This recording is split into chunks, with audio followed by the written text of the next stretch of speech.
ဘော်ရိုင်းနဲ့စုံလို့အပြင်မှာစားကြတောက်ကြတဲ့အခါ diet plan ပြတ်သွားမှာကိုစိတ်ပူနေလားစားကြတာလဲစားမယ်ဘိုက်လဲမထွက်စေမဲ့ဒီ10မိနစ်စာလျှို့ဝှက်ချက်လေးကိုတစ်ချက်ကြည့်လိုက်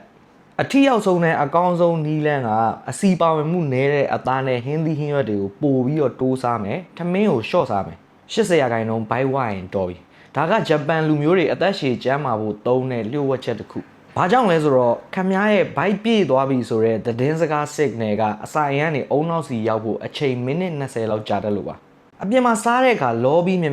မစားနဲ့ဘိုက်မစားတော့ဘူးဘိုက်ထဲမှာနေရာလွတ်နည်းနည်းလေးကြံသေးတယ်လို့ခံစားရတဲ့80%လောက်မှာ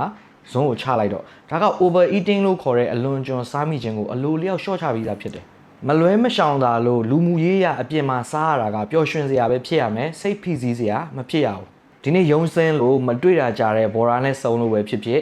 ကိုယ့်ရဲ့လှုပ်ဖို့ကင်ဘက်တယောက်ကမွေးနေ့ဖိတ်လို့ပဲဖြစ်ဖြစ်အပြင်မှာစားဖြစ်တဲ့အခါအစီပါဝင်မှုနည်းတဲ့အသားနဲ့ဟင်းသီးဟင်းရွက်ကိုပိုရွေးပြီးတော့ဒီ80% food rule ကိုအသုံးချပြီးပျော်ပျော်ပါပါစားတော့လိုက်ကြရအောင်ဗျာကဲမိတ်ဆွေရေလုံလောက်အောင်တောက်ဖို့မမေ့နဲ့